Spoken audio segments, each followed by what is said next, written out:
Assalamualaikum warahmatullahi wabarakatuh. Halo teman-teman semuanya, para pejuang CPNS.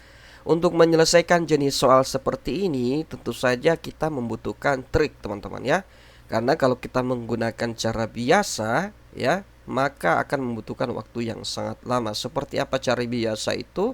Ya, kita tentu saja menggunakan rumus S sama dengan P dikali T, atau jarak sama dengan kecepatan dikali waktu. Nah, buat teman-teman semuanya yang tentu saja kurang wawasan matematikanya pasti akan bingung, apalagi wawasan fisikanya pasti akan bingung dengan persamaan ini. Oleh karena itu, di sini kita gunakan triknya. Seperti apa triknya? Buat teman-teman semuanya jangan lupa dulu untuk like, share, dan follow channel ini. Nah, di sini kita bacakan dulu untuk soalnya, di mana jarak kota Surabaya Yogyakarta adalah 360 km. Robi berangkat pada pukul 8 dengan kecepatan 40 km per jam, sedangkan Irfan berangkat pada pukul 9.00 dengan kecepatan 50 km per jam. Pada pukul berapakah Irfan akan menyusul Robi? Jadi, di sini kita ingin mencari pada jam berapa si Irfan itu menyusul Robi ya.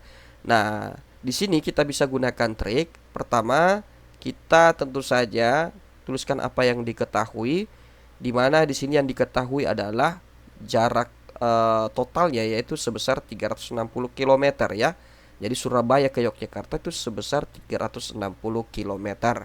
Nah, di sini untuk kecepatannya ya, kecepatan si Robi yaitu 40 km per jam.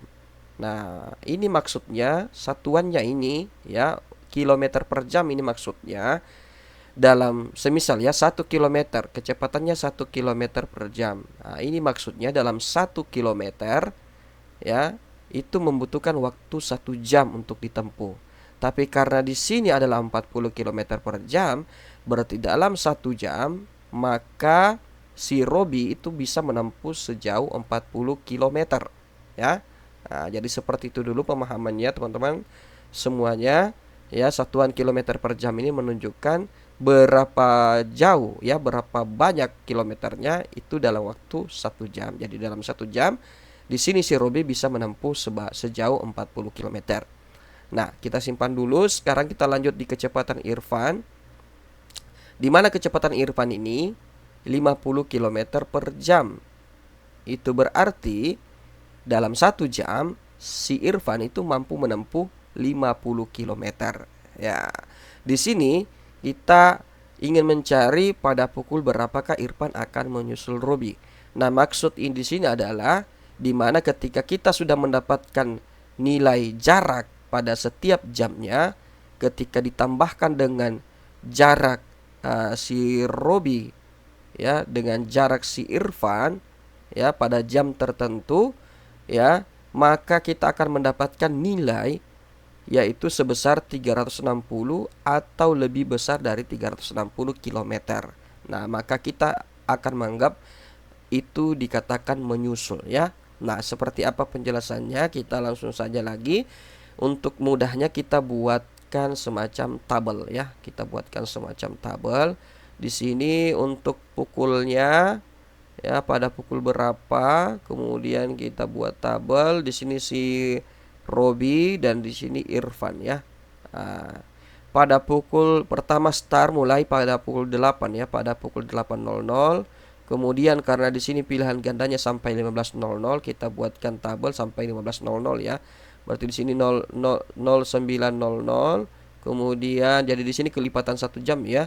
Pertambahan 1 jam berarti 09.00, berarti 10.00, kemudian 11.00, kemudian 12.00 ya, kemudian 13.00, kemudian 14.00, lalu setelah itu 15.00. Nah, di sini kita akan tambahkan nanti jarak yang ada di sini dengan di sini, ini dengan di sini, dan tentu saja ketika totalnya senilai lebih daripada 360 ya, atau sama dengan 360, maka di jam segitulah ya, pada pukul itulah si Irfan bisa menyusul si Robi. Nah, sekarang kita petakan dulu di jam 8 ya. Karena Robi berangkat pada jam 8, berarti di sini masih 0 km ya. Nah, kemudian di 1 jam berikutnya pada jam 9, si Robi akan sampai pada 40 km dari lokasinya dari Surabaya ya. Nah, kemudian pada pukul 10 karena dari jam 8 ke jam 10 berarti ada 2 jam ya. Ataukah dari jam 9 ke jam 10 karena kelipatan 1 jam lagi atau pertambahan 1 jam lagi. Berarti di sini karena kecepatan dalam 1 jam dapat menempuh 40 km, berarti di sini 40 tambah 40 maka nilainya di sinilah 80. Seterusnya sepertinya 80 tambah 40 berarti di sini 120. 120 tambah 40 berarti 160. Pada pukul 13.00 ya, dari jam 12 ke 13 berarti beda 1 jam, berarti kita tambahkan saja di sini 160 tambah 40 berarti 200 ya. Kemudian dari 200 ke jam berikutnya berarti 240. Kemudian dari 240 ke jam berikutnya itu 300 ya. 280. 240 tambah 40 berarti 280 ya. Berarti di sini 280 kilometer ya. Nah, di sini 280 kilometer ketika dia berada di jam pukul 15.00 ya. Kemudian kita cari si Irfan. Nah, di sini si Irfan karena dia berangkat pada jam 9, berarti kita anggap 0 di sini karena masih titik pertama. Pada jam berikutnya karena dia kecepatannya 50, berarti di sini adalah 50 km dari titik awal ya. Kemudian pada lanjut lagi dari jam 10 ke jam 11 karena beda 1 jam atau bertambah 1 jam. Karena kecepatannya konstan atau tetap 50, berarti 50 tambah 50 hasilnya 100. Kemudian di sini dari 100 karena bertambah lagi jamnya 1 jam berarti 100 tambah 50 berarti 150.